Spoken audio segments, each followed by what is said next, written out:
everyone. I am Sajil Beg. I hope کہ آپ سب بخیر و عافیت ہوں گے اور رمضان کو انجوائے کر رہے ہوں گے. فرسٹ جمعہ رمضان المبارک کا اللہ تعالیٰ اس پاک رمضان کے صدقے آپ کی بھی اور میری بھی مغفرت فرمائے. شاعر کیا خوبصورت الفاظوں میں بیان کرتا ہے نا.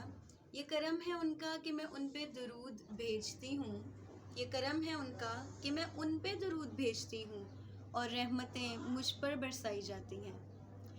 تو آج میں جو سٹوری لے کے آئی ہوں وہ ایک بہت ہی خوبصورت شخصیت، وقت کے بادشاہ، وقت کے معزز پیر صوفی کی ہے، جس سے اگر میری یوتھ تھوڑا سا فالو کرتی ہو پیر اجمل کو تو جانتے ہوں گے کہ میں عارف رومی کی بات کر رہی ہوں.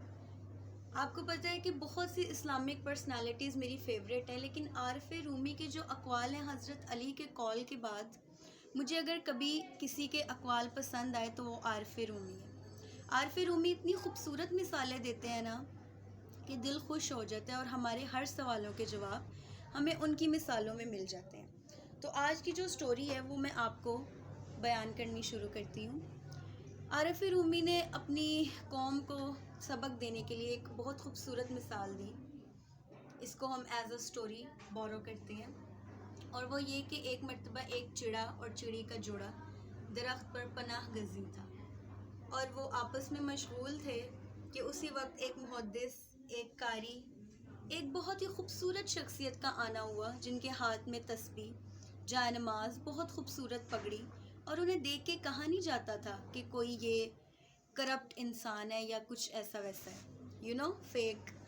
تو جب وہ قریب آئے تو چڑیا نے چڑے سے کہا مجھے لگتا ہے ہمیں اڑ جانا چاہیے کیونکہ آئی تھنک سو کہ یہ شکاری ہے. لیکن چڑے نے کہا تم نے کیا اس کی پگڑی، اس کی تسبیح، اس کی جائے نماز پہ غور نہیں کیا؟ تم ایسے کیسے کسی کے بھی بارے میں رائے قائم کر سکتی ہو؟ چڑیا نے کہا ٹھیک ہے. جیسے ہی وہ صوفی صاحب پاس آئے انہوں نے اپنا شکار کا ساز و سامان نکالا اور چڑے کو شکار کا نشانہ بنایا. چڑیا اڑ گئی، بہت ہی غمزدہ تھی تو شیر کے پاس پہنچی، بادشاہ سلامت کے پاس پہنچی اور کہنے لگی کہ میرا یہ کیس ہے تو مجھے انصاف چاہیے، کچھ کیجیے. بادشاہ سلامت جو تھے انہوں نے کہا ٹھیک ہے. مثال دینے کے لیے اپنی یوتھ کو بادشاہ سلامت نے کہا کہ ٹھیک ہے کچھ کیا جائے گا. فوجیں دوڑائی گئیں اور پکڑ لیا گیا قاری صاحب جو شکاری کے بھیس میں تھے، یا آپ کہہ لیں شکاری جو قاری صاحب کے بھیس میں تھے.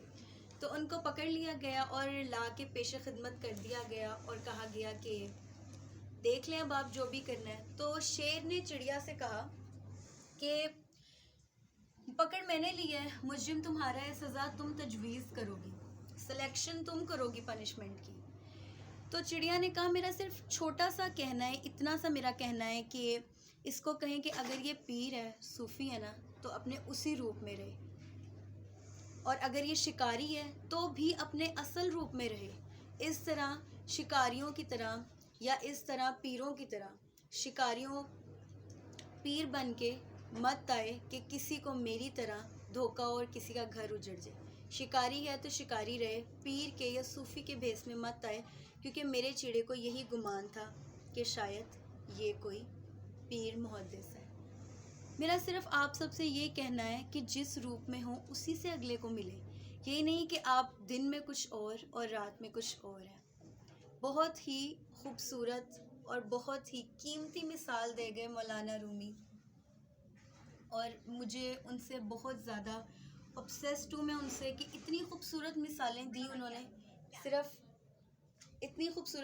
دی انہوں نے صرف ہماری یوتھ کے لیے، کہ ہماری یوتھ، ہماری قوم کسی طریقے سے راہ راست پہ آ جائے.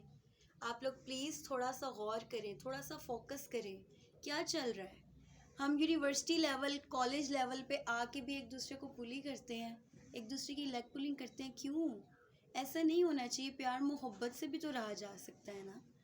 تو میری یوتھ سے صرف یہی کہنا ہے کہ تھوڑا سا فالو کرنا شروع کر دیں. یہ ہسٹری کی جتنی بھی مثالیں ہیں یہ حقیقت پر مبنی ہیں، یہ کوئی کہانیاں نہیں ہیں. اور چونکہ رمضان ہے تو ایک جو نعت خواں تھے ان کی بہت ہی خوبصورت سی نعت کا ایک اشعار: ایک بار پھر دکھا دو رمضان میں مہینہ، ایک بار پھر دکھا دو رمضان میں مہینہ، بے شک بنا لو آقا مہمان 2 گھڑی کا۔ ملتے ہیں نیو ویڈیو کے ساتھ، تھینکس اینڈ اللہ حافظ۔